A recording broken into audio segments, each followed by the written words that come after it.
Hello again, this is Miss Upton back again for Chapter 5. Today I'm not going to provide a list of the characters involved because most of the characters we've already met before. Of course, we have Artemis Fowl, Holly Short, Commander Root, and Foley for a brief bit of the chapter. So, Chapter 5 is really complicated. A lot of the stuff happens in a short amount of time. However, I always save the summaries for the next chapter, so I'm not going to spoil it by telling you what happens. What has happened so far in the previous chapter? So Holly Short is abducted when she attempts to recharge her magic on the surface. She learns that Artemis Fowl knows information about the people that could be very dangerous. Again, if any human learns information about the fairy people, they could spread this information, they could use it to hurt the people in some way. And Holly fears that this could lead to a war. As is apparent, this has happened a very long time ago, forcing the people to go underground. She is knocked out with a hypodermic needle before she is taken. This is when she has a somewhat chilling interaction with Artemis Fowl the very first time she meets him. And we learn that Artemis Fowl is most likely struggling with his mother's condition. This is a very small detail that happens at the end, but it's something to note. It's important to kind of chart how Artemis Fowl's character changes, what things he's going through as the story progresses, especially since he is our main protagonist. Alright, so I'll be starting the audio up in just a moment. I do apologize for the last chapter. I know the audio is a little bit bad in some spots. I've listened to the audio for this chapter and it's pretty good for what technology I'm using. Just like a lot of teachers at this time, we're all kind of making do with what we have, so definitely not perfect, but I'm glad that I'm still able to put stuff out there for my students, and I hope that it is useful for you in some way. Again, thank you so much for tuning in, and Chapter 5 will be starting in just a moment.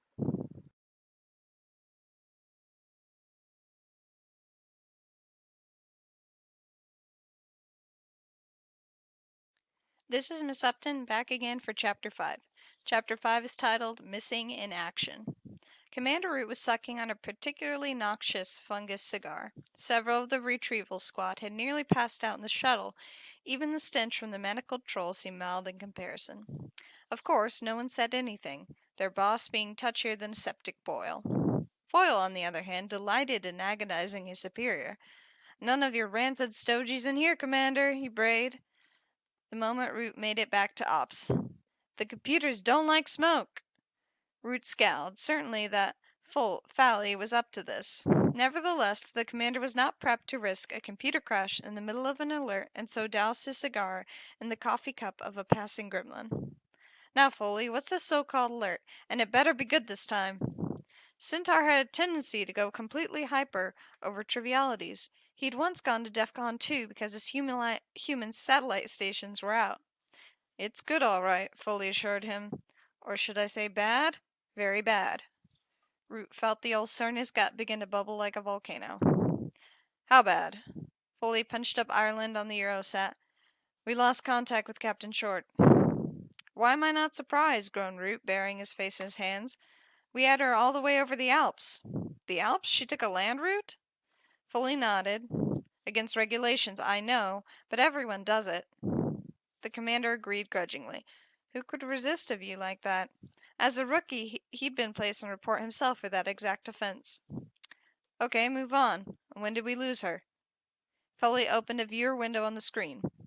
"This is the feed from Holly's helmet unit. Here we are over Disneyland Paris." The Centaur pressed the fast forward. "Now dolphins, blah blah blah, the Irish coastline, still no worries. Look, her locator comes into shot. Captain Short is scanning for magic hotspots. Site 57 shows up red, so she heads for that one." "Why not Tara?" Foley snarted. "Tara? Every fairy hippie in the northern hemisphere will be dancing around the La Folle at the full moon. There'll be so many shields on it'll look like the whole place is underwater." "Fine," grunted Root through gritted teeth. "Just get on with it, will you?" "All right, don't get your ears in a knot." Foley skipped several minutes of tape. "Now, here's the interesting bit. Nice smooth landing, hangs up the wings. Holly takes off the helmet." "Against regulations," interjected Root, LEP officers must never move their headgear above ground unless said headgear is defective. pleaded Foley. Yes, Commander, we all know what the handbook says, but you try and tell me that you never sneaked a breath of air after a few hours in the sky. No, admitted Root. What are you, a fairy godmother or something? Get to the important part. Foley smirked behind his hand. Driving up Root's blood pressure was one of the few perks of the job. No one else would dare to do it. That was because everybody else was replaceable. Not Foley. He'd built the system from scratch, and if anyone else even tried to boot it up, a hidden virus would bring it crashing about their pointy ears. The important part. Here we are. Look. Suddenly, Holly drops the helmet. It must land lens down because we lose picture. We've still got sound though, so I'll bring that up. Foley boosted the audio signal, filtering out background noise. Not great quality, the mic is in the camera, so that was nose down in the dirt too. Nice pea shooter, said a voice. Definitely human. Deep too. That usually meant big. Root raised an eyebrow. Pea shooter? Slang for gun. Oh. Then the importance of that simple statement struck him. She drew her weapon. Just wait. It gets worse. I don't suppose you'd consider peaceful surrender, said a second voice. Just listening to it gave the commander shivers.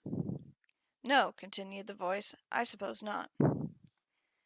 This is bad, said Root, his face uncharacteristically pale. This feels like a setup. These two goons are waiting. How is that possible? Holly's voice came through the speaker then, typically brazen in the face of danger. Commander sighed. At least she was alive. It was more bad news, though, as the parties exchanged threats, and the second human displayed an uncommon knowledge of fairy affairs. He knows about the ritual? Here's the worst bit. Root's jaw dropped. The worst bit? Holly's voice again, this time layered with the mesmer. Now she has them, crowed Root. But apparently not. Not only did the mesmer prove ineffective, but the mysterious pair seemed to find it amusing. That's all there is from Holly, noted Foley. One of the mud people messes around with the camera for a bit, and then we lose everything. Root rubbed the creases between his eyes. Not much to go on, no visual, not even a name. We can't really be 100% sure that we have a situation. You want proof? Asked Foley, rewinding the tape. I'll give you proof. He ran the available video. Now watch this. I'm going to slow it right down, 1 frame per second. Root leaning closer to the screen, close enough to see the pixels. Captain Short comes in for a landing. She takes off her helmet, bends down, presumably to pick up an acorn, and there! Foley jabbed the pause button, freezing the picture completely. See anything unusual? Commander felt his ulcer churn into overdrive. Something had appeared in the top right-hand corner of the frame. At first glance, it seemed like a shaft of light. But light from what? Or reflected from what? Can you blow that up? No problem. Fully cut to the relevant area, increasing it by 400%. The light expanded to fill the screen. Oh no, breathed Root. There on the monitor before them, in frozen suspension, was a hypodermic dart. There could be no doubt. Captain Holly Short was missing in action. Most probably dead, but at the very least held captive by a hostile force. Tell me we still have the locator. Yep, strong signal, moving north at about 80 clicks an hour. Root was silent for a moment, formulating his strategy. Go to full alert, get retrieval out of their bunks and back down here. Prep them for a surface shot. I want full tactical and a couple of techies. You too, Foley. We may have to stop time on this one. 10-4, Commander. You want recon on this? Root nodded. You bet. I'll call in Captain Vane. He's our number 1. Oh no, said Root. For a job like this, we need our very best. And that's me. I'm reactivating myself. Foley was so amused he couldn't even formulate a smart comment. You're... Yes, Foley, don't act so surprised. I have more successful recons under my belt than any other officer in the history. Plus, I did my basic training in Ireland, back in the Top Hat and Shilha days. Yes, but that was 500 years ago, and you were no springbud then, not to put too fine a point on it. Root smiled dangerously. Don't worry, Foley. I'm still running red hot, and I'll make up for my age with a really big gun. Now get a pod ready. I'm leaving on the next flare. Foley did what he was told without a single quip. When the commander got that glint in his eyes, you hopped to and kept your mouth shut. But there was another reason for Foley's silent compliance. It just hit him that Holly could be in real trouble. Centaurs don't make many friends, and Foley was worried he might lose one of the few he had. Artemis had anticipated some technological advances, but nothing like the treasure trove of fairy hardware spread out on the four-wheel drive's dashboard. Impressive, he murmured. We could abort this mission right now and still make a fortune in patents. Artemis ran a handheld scanner bar over the unconscious elf's wristband. He then fed the fairy's characters into his PowerBook translator. This is a locator of some kind. No doubt this leprechaun's comrades are tracking us right now. Butler swallowed. Right now, sir? It would seem so. Or at any rate, they're tracking the locator. Artemis stopped speaking suddenly, his eyes losing focus, as the electricity in his cranium sparked off another brainwave. Butler? The manservant felt his pulse quicken. He knew that tone. Something was afoot. Yes, Artemis? That Japanese whaler, the one seized by the port authorities. Is she still tied up at the docks? Butler nodded. Yes, I believe so. Artemis twirled the locator's band around his index finger. Good. Take us down there. I believe it's time to let our diminutive friends know exactly who they're dealing with. Root rubber-stamped his own reactivation with remarkable speed, very unusual for LEP upper management. Generally, it took months and several mind-crushingly dual meetings to approve any application to the recon squad. Luckily, Root had a bit of influence with Commander. Felt good to be back in a field uniform, and Root even managed to convince himself that the jumpsuit was no tighter around the middle than it used to be. The bulge, he rationalized, was caused by all the new equipment they jammed into these things. Personally, Root had no time for gadgetry. The only items the commander was interested in were the wings on his back and the multi-phase, water-cooled, tri-barreled blaster strapped to his hip, the most powerful production handgun under the world. Old, to be sure, but it had seen Root through a dozen firefights, and it made him feel like a field officer again. The nearest chute to Holly's position was E1, Tara. Not exactly an ideal location for a stealth mission, but with barely 2 hours of moon time left, there's no time for an overground jaunt. If there was to be any sort of chance of sorting out this mess before sunrise, speed was of the essence. He commandeered the E1 shuttle for his team, bumping a tour group had apparently been online for 2 years. Tough nuggets, Root growled at the holiday rep, and what's more, I'm shutting down all non-essential flights until the present crisis has passed.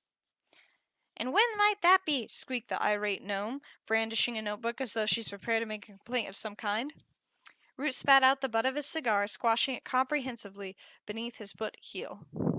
The symbolism was all too obvious. The chutes will be open, ma'am, when I feel like it, growled the commander, and if you and your fluorescent uniform don't get out of my way, I'll yank your operating license and have you thrown into the cells for obstructing an LEP officer. Holiday Rep wilted before him and slunk back into line, wishing her uniform wasn't quite so pink. Foley was waiting at the pod. Serious though the moment was, he couldn't resist an amused whinny at the sight of Root's belly wobbling ever so slightly in his clinging jumpsuit. Are you sure about this, Commander? Generally, we allow only one passenger per pod.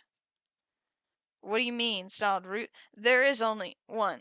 Then he caught Foley's meaningful glance at his stomach. Oh, ha ha, very amusing. Keep it up, Foley. I have my limit, you know. But it was a hollow threat, and they both knew it. Not only had Foley built their communications network from scratch, but he was also a pioneer in the field of flare prediction. Without him, human technology could very easily catch up with the fairy brand. Root strapped himself into the pod, no half-century-old crafts for the commander. This baby was fresh off the assembly line, all silver and shiny, with the new jagged fin stabilizers that were supposed to read the magma currents automatically. Foley's innovation, of course. For a century or so, his pod designs had leaned toward the futuristic, plenty of neon and rubber. Lately, however, his sensibilities had become more retrospective, replacing the gadgetry with walnut dashes and leather upholstery. Root found this old-style decor strangely comforting. He wrapped his fingers around the joysticks and suddenly realized just how long it had been since he had ridden the hotshots. Fully noticed his discomforts. Don't worry, Chief, he said without the usual cynicism. It's like running a unicorn. You never forget. Root grunted, unconvinced. Let's get this show on the road, he muttered, before I change my mind. Foley hauled the door across until the suction ring took hold, sealing the portal with a pneumatic hiss. Root's face took on a green hue through the quartz pan. He didn't look too scary anymore. Quite the opposite, in fact. Artemis was performing a little field surgery on the ferry locator. It was no mean feat to alter some of the dimensions without destroying the mechanisms.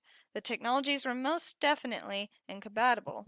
Imagine trying to perform open-heart surgery with a sledgehammer. The first problem was opening the cursed thing. The screw heads defied both flathead and Phillips screwdrivers. Even Artemis's extensive set of Allen wrenches were unable to find purchase in the tiny grooves. Think futuristic, Artemis told himself. Think advanced technology. It came to him after a few moments of sheer contemplation. Magnetic bolts. Obvious, really, but how to construct a revolving magnetic field in the back of four-wheel drive? Impossible. The only thing for it was to chase the screws around manually with a domestic magnet.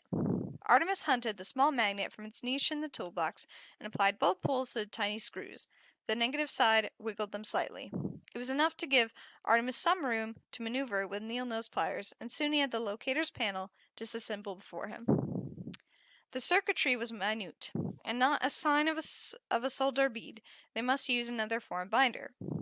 Perhaps if he had time, the principles of this device could be unraveled, but for now he would have to improvise. He would have to rely on the inattention of others, and if the people were anything like humans, they saw what they wanted to see. Artemis held the locator's face up to the cab light. It was translucent, slightly polarized, but good enough.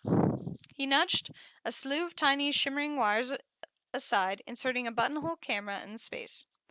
He secured the pea-sized transmitter with a dab of silicone. Crude, but effective. Hopefully. The mag screws refused to be coaxed back into the grooves without the proper tool, so Artemis was forced to glue them too. Messy, but it should suffice, provided the locator wasn't examined too closely. And if it was, well, he would only lose an advantage that he never expected to have in the first place. Butler knocked off his high beams as they entered the city limits. "Dock's coming up, Artemis," he said over his shoulder. "There's bound to be a customs and excise crew around somewhere." Artemis nodded. It made sense. The port was a thriving artery of illegal activity. Over 50% of the country's contraband made it ashore somewhere along this half-mile stretch. "A diversion, then, Butler. 2 minutes are all I need." Manservant nodded thoughtfully. "The usual?" "I don't see why not. Knock yourself out. Or rather, don't." Artemis blinked. This was his second joke in recent times, and his first aloud. Better take care. There was no time for frivolity. The dockers were rolling cigarettes. It wasn't easy, with fingers the size of lead bars, but they managed, and if a few strands of brown tobacco dropped to the brown flagstones, what of it? The pouches were available by the carton from a little man who didn't bother adding government tax to his prices. Butler strolled over to the men, his eyes shadowed beneath the brim of a watch cap. "Cold night," he said to the assembled group. No one replied. Policemen came in all shapes and sizes. The big stranger persevered. "Even work is better than standing around on a frosty one like tonight." One of the workmen, a bit soft in the head, couldn't help nodding in agreement. A comrade drove an elbow into his ribs. "Still, though," continued the newcomer, "I don't suppose you girls ever did a decent day's work in your lives." Again there was no reply, but this time it was because the dockers' mouths were hanging open in amazement. "Yep, you're a pathetic-looking bunch, all right," went on Butler blithely. "Oh, I've no doubt you would have passed as men during the famine, but by today's standards, you're little more than a pack of blouse-wearing weaklings." "Arg," said one of the dock hands. It was all he could manage. Butler raised an eyebrow. "Arg? Pathetic and inarticulate. Nice combination. Your mothers must be so proud." Stranger had crossed a sacred line. He had mentioned the men's mothers. Nothing could get him out of a beating now, even the fact that he was obviously a simpleton, albeit a simpleton with a good vocabulary. The men stamped out their cigarettes and spread slowly into semicircle. It was 6 against 1. You had to feel sorry for them. Butler wasn't finished yet. "Now, before we get into anything, ladies, no scratching, no spitting, and no tattling to Mommy." It was the last straw. The men howled and attacked as one. If they'd been paying any attention to their adversary in that moment before contact, they might have noticed that he shifted his weight to lower his center of gravity. They might also have seen the hands he drew out of his pockets were the size and approximate shape of spades. But no one was paying attention to Butler, too busy watching their comrades, making sure they weren't alone in the assault. The thing about diversion is that it has to be diverting. Big, crude. Not Butler's style at all. He preferred to take these gentlemen out from 500 feet with a dart rifle. Feeling that if contact was absolutely necessary, a series of thumb jabs to the nerve cluster at the back of the neck would be his chosen modus operandi. Quiet as a whisper. But that would be defeating the purpose of the exercise. And so Butler, weighing against his training, screaming like a demon, and utilizing the most vulgar combat actions. Vulgar they may have been, but that's not to say they weren't effective. Perhaps a Shaolin priest could have anticipated some of the more exaggerated movements, but these men were hardly trained adversaries. In fairness, they weren't even completely sober. Butler dropped the first with a roundhouse punch. Two more had their heads clapped together cartoon style. The fourth was, to Butler's eternal shame, dispatched with a spinning kick. But the most ostentatious was saved for the last pair. The manservant rolled onto his back, caught them by the collars of their donkey jackets, and flipped them into Dublin harbor. Big splashes, plenty of whaling. Perfect. Two headlights poked from the black shadow of a cargo container, and a government saloon screeched along the quay. As anticipated, a customs and excise team on stakeout. Butler grinned with grim satisfaction and ducked around the corner. He was long gone before the agents had flipped their badges or begun inquiries, not that their interrogations would yield much. Big as a house was hardly an adequate description to track him down. By the time Butler reached the car, Artemis had already returned from his missions. "Well done, old friend," he commented, "although I'm certain your martial arts sensei is turning in his grave. A spinning kick? How could you?" Butler bit his tongue, reversing the four-wheel drive off the wooden works. As they crossed the overpass, he couldn't resist glancing down at the chaos he had created. The government men were hauling a sodden docker from the polluted waters. Artemis had needed this diversion for something, but Butler knew there was no point in asking what. His employer did not share his plans with anyone until he thought the time was right, and if Artemis Fowl thought the time was right, then it usually was. Root emerged shaking from the pod. He didn't remember it being like this in his time, although truth be told, it had probably been an awful lot worse. Back in the Sheila days, there was no fancy polymer harnesses, no auto thrusters, and certainly no external monitors. It was just gut instinct and a touch of enchantment. In some ways, Root preferred it like that. Science was taking the magic out of everything. He stumbled down the tunnel into the terminal. As the number one preferred destination, Tara had a fully fledged passenger lounge. 6 shuttles a week came in from the Haven City alone. Not on the flares, of course. Paying tourists didn't like to be jostled around quite that much, unless, of course, they were on an illegal jaunt to Disneyland. The ferry fort was crammed with full moon overnighters complaining about the shuttle's suspensions. A beleaguered sprite was sheltering behind her ticket desk, besieged by angry gremlins. "There's no point hexing me," squealed the sprite. "There's the elf you want right there." She's pointing a quivering green finger at the approaching commander. The gremlin mod turned on Root, and when they saw the triple-barreled blaster on his hip, they kept right on turning. Root grabbed the microphone from behind the desk and hauled it out to the extent of its cable. "Now hear this," he growled, his gravelly tones echoing around the terminal. "This is Commander Root of the LEP. We have a serious situation above ground, and I appreciate cooperation from all you civilians. First, I'd like you all to stop your yapping so I can hear myself think." Root paused to make certain his wishes were being respected. They were. "Secondly, I'd like every single one of you, including those squalling infants, to sit down the courtesy benches until I've gone on my way.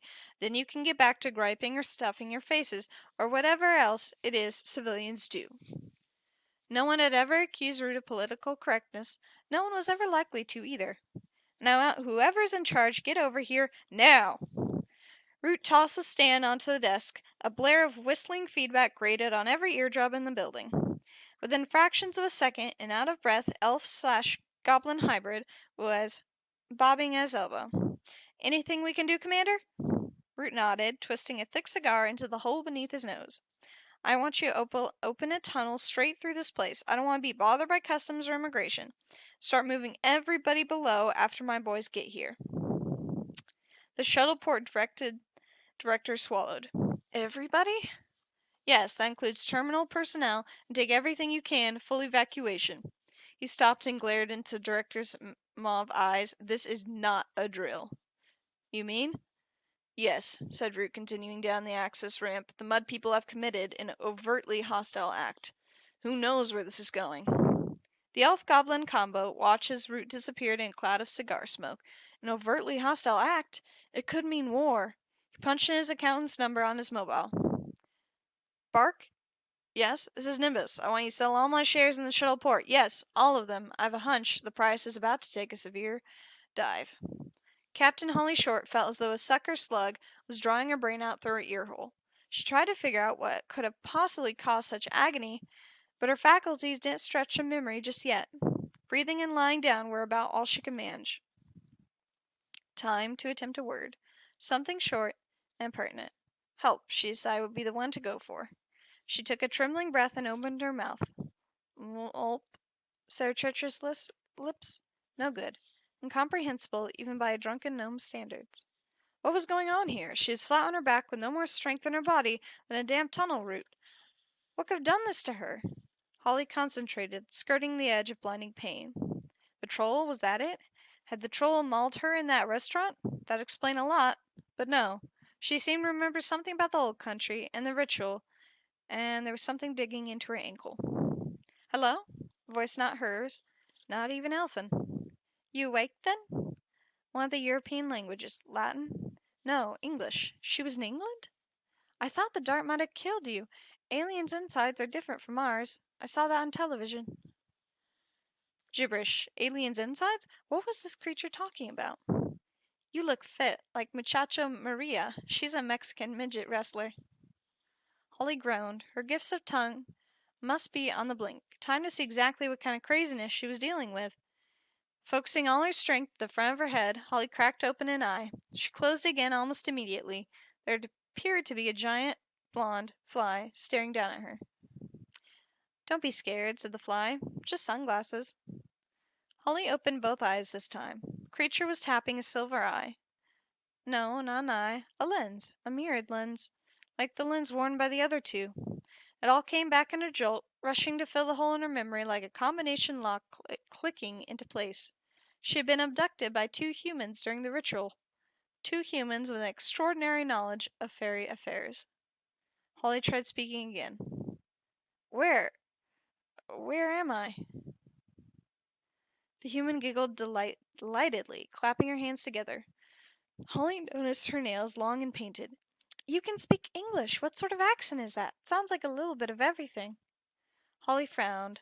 The girl's voice was corkscrewing right to the middle of her headache. She lifted her arm, no locator. Where are my things? The girl wagged her finger as one might at a naughty child. Artemis had to take your little gun away, and all those other toys. Couldn't have you hurting yourself. Artemis? Artemis Fowl. This was all his idea. Everything is always his idea. Holly frowned. Artemis Fowl. For some reason, even the name made her shiver. It was a bad omen. Fairy intuition was never wrong. They'll come for me, you know, she said, her voice rasping through dried lips. You don't know what you've done. The girl frowned. You're absolutely right. I have no clue what's going on. There's no future in trying to psych me out. Holly frowned. It was obviously pointless playing mind games with this human. The mesmer was her only hope, but that couldn't penetrate reflective surfaces. How the devil did these humans know that? That could be worked out later. For now, she had to figure out a way to separate this vacuous girl from her mirrored sunglasses. You're a pretty human, she said, voice dripping with honeyed flattery. Why, thank you, Holly. Why, thank you, Holly. I was in the local paper once. I won a competition. Miss Sugar Beet Fair, 1999. I knew it. Natural beauty. I bet your eyes are spectacular. So everyone tells me, Juliet nodded. Lashes like clock springs. Holly sighed. If only I could see them. Why ever not? Juliet's fingers curled around the glass's stems, then she hesitated. Maybe I shouldn't. Why not? Just for a second. I don't know. Artemis told me never to take these off. He'd never know.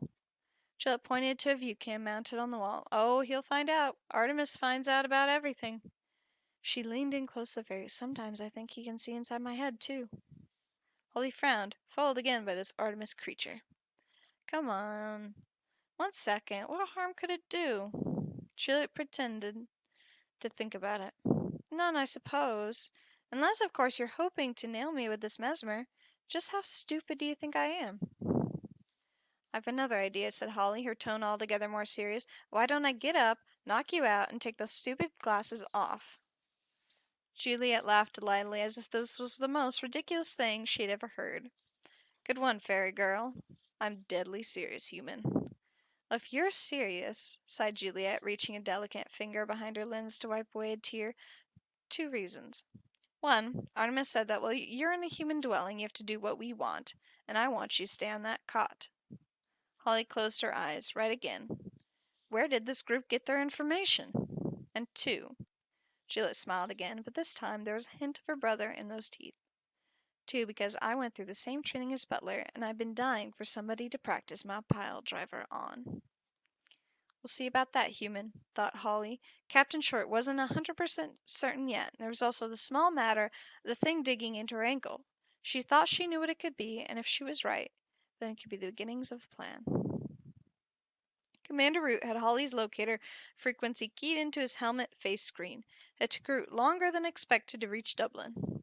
The modern wing rigs were more complicated than he was used to, plus he neglected to take refresher courses. At the right altitude, he could almost superimpose the luminous map on his visor over the actual Dublin streets below him. Almost. Foley, you pompous centaur, he barked into his mouthpiece. Problem, boss man? Came the tiny reply. Problem? You can say that again. When was the last time you updated the Dublin files? Root could hear sucking noises in its ear. It sounded as though Foley was having lunch. Sorry, Commander. Just finishing off this carrot. Dublin, let's see, 75, 80, 1875. I thought so. This place is completely different. The humans have even managed to change the shape of the coastline. Foley was silent for a moment. Root could just imagine him wrestling with the problem. The centaur did not like to be told that any part of his system was out of date. Okay, he said at last, here's what I'm going to do. We have a scope on a satellite TV bird with a footprint in Ireland. I see, muttered Root, which is basically a lie. I'm going to email last week's sweep direct to your visor. Luckily, there's a video card and all the new helmets. Luckily. The tricky part will be to coordinate your flight pattern with the video feed. How long, Foley? 2 minutes, give or take. Give or take what? About 10 years if my calculations are off. They better not be off, then. I'll hover until we know. 124 seconds later, Root's black and white blueprints faded out to be replaced by full-color daylight imaging. When Root moved, it moved, and Holly's locator beacon dot moved too. Impressive, said Root. What was that, Commander? I said, impressive, shouted Root. No need to get a swelled head. Commander heard the sound of a room full of laughter and realized that Foley had him on the speakers. Everyone had heard him complimenting the centaur's work. There'd be no talking to him for at least a month, but it was worth it. The video he was receiving now was bang up to date. If Captain Short was being held in a building, the computer would be able to give him 3D blueprints instantaneously. It was foolproof, except, Foley, beacon's gone offshore. What's going on? Boat or ship, sir? I'd say to guess. Root cursed himself for not thinking of it. They'd be having a big laugh in the Situation Room. Of course it was a ship. Root dropped down a few 100 feet until its shadowy outline loomed through the mist. A whaler by the looks of it. Technology may have changed over the centuries, but there was still nothing like a harpoon to slaughter the world's largest mammal. Captain Short is in there somewhere, Foley, below decks. What can you give me? Nothing, sir. It's not a permanent fixture. By the time we've run down her registration, it'd be way too late. What about thermal imaging? No, Commander. The hull must be at least 50 years old. Very high lead content. We can't even penetrate the first layer. I'm afraid you're on your own. Root shook his head. After all the billions we've poured into your department, remind me to slash your budget when I get back. Yes, sir, came the reply, sullen for once. Foley did not like budget cuts. Just have the retrieval squad in full alert. I may need them at a moment's notice. I will, sir. You better. Over and out. Root was on his own. Truth be told, that was the way he liked it. No science, no uppity centaur winning his ears, just a fairy, his wits, and maybe a touch of magic. Root tilted his polymer wings, hugging the underside of a fog bank. There was no need to be careful. With his shield activated, he was invisible to the human eye, Even on stealth-sensitive radar, he'd be no more than a barely perceptible distortion. Commander swooped low to the gunwales. It was an ugly craft, this one. The smell of death and pain lingered in the blood-swabbed decks.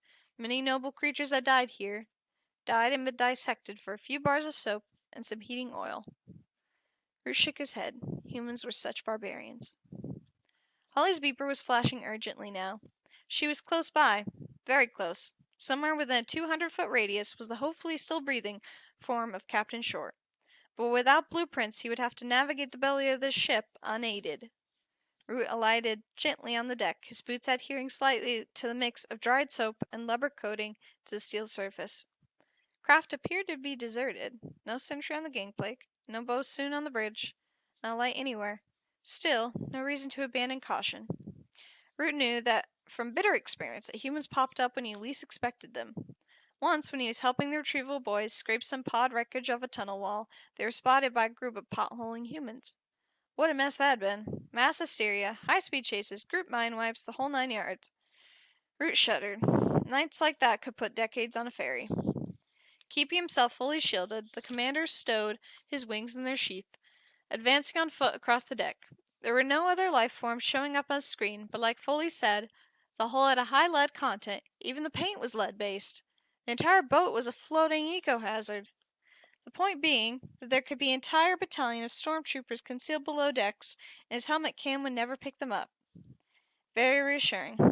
Even Holly's beacon was a few shades below par, and that had a micronuclear battery sending out the pulses. Root didn't like this, not one bit. Keep calm, he derided himself. You're shielded. There's not a human alive that can see you now. Root hauled open the first hatch. It swung easily enough. Commander sniffed. The mud people had greased the hinges with whale blubber. Was there no end to their depravity? The corridor was steeped in viscous darkness, so Root flicked down his infrared filter.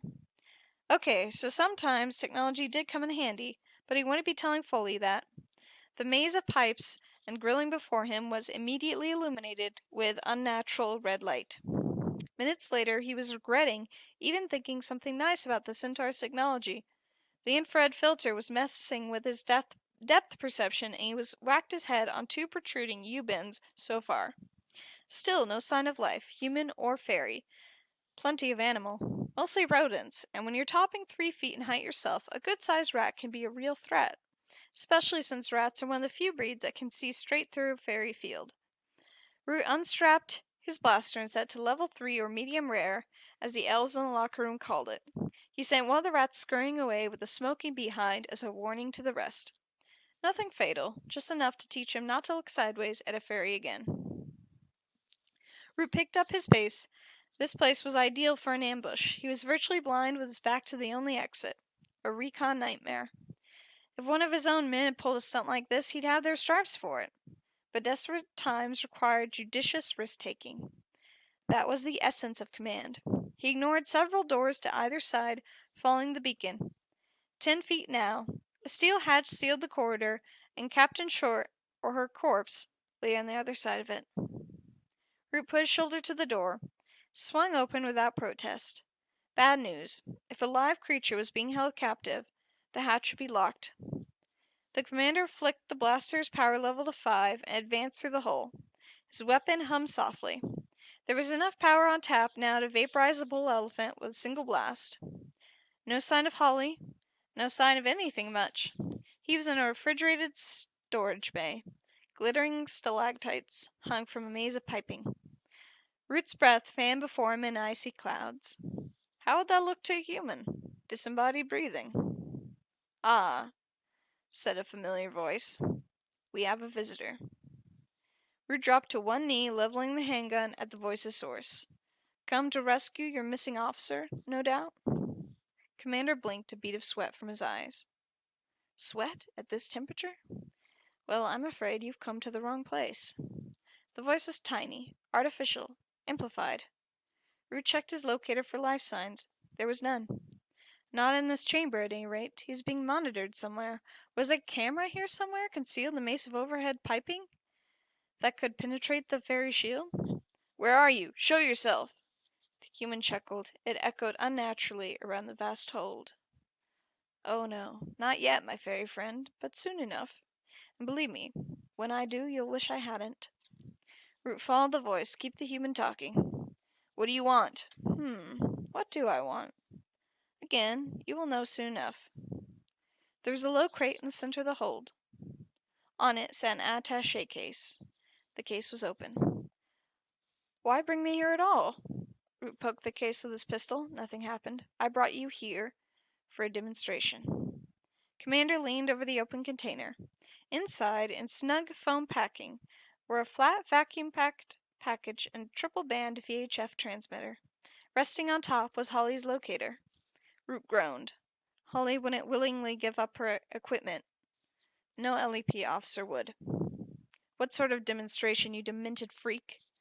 Again that cold chuckle. A demonstration of my utter commitment to my goals. Root should have started to worry about his own health then, but he was too busy worrying about Holly's. If you've harmed one tip of my officer's pointy ears... Your officer? Oh, we have management. How privileged. All the better to make my point. Alarm bells went off in Root's head. Your point?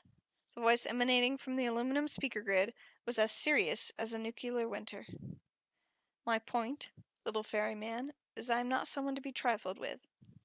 Now, if you'd please observe the package. The commander duly observed. It was a nondescript enough shape, flat like a slab of putty, or... Oh no. Beneath the ceiling, a red light flicked on. Fly, little fairy, said the voice, and tell your friends. Artemis Fowl II says hello. Beneath the red light, green symbols began to click through routine. Root recognized them from his human studies back in the academy. They were numbers, going backwards. A countdown. Darvit, rolled Root. There's no point translating that word, as it would have to be censored. He turned and fled up the corridor. Artemis's foul, mocking tone carried down the middle funnel. 3, said the human. 2. Darvit, repeated Root. The corridor seemed much longer now. A sliver of starry sky speaked through the wedge of open door. Root activated his wings. This would take some fancy flying. The hummingbird's span was barely narrower than the ship's corridor. 1. Sparks fly as the electronic wings scraped a protruding pipe. Root cartwheeled, riding himself at Mach 1. 0, said the voice. Boom! Inside the vacuum-packed package, a detonator sparked, igniting a kilogram of pure Semtex. The white-hot reaction devoured the surrounding oxygen in a nanosecond and surged the path of least resistance, which was, of course, immediately after LEP Commander Root. Root dropped his visor, opening the throttle to maximum. The door was just a few feet away now. It was just a matter of what reached it first, the fairy or the fireball. He made it. Barely. He could feel the explosion rattling his torso as he threw himself into a reverse loop. Flames latched onto his jumpsuit, licking along his legs. Root continued his maneuver, crashing directly into the icy water. He broke the surface, swearing. Above him, the whaler had been totally consumed by noxious flames. Commander, came a voice in his earpiece. It was Foley. He was back in range. Commander, what's your status? Root lifted free of the water's grip. My status, Foley, is extremely annoyed. Get on your computers. I want to know everything there is to know about one Artemis Fowl, and I want to know it before I get back to base. Yes, sir, Commander. Right away. No wisecrack. Even Foley realized that this was not the time. Root hovered at 300 yards. Below him, the blazing whaler drew emergency vehicles like moths to a light. He dusted charred threads from his elbows. There will be a reckoning for this Artemis Fowl, he vowed. Count on it.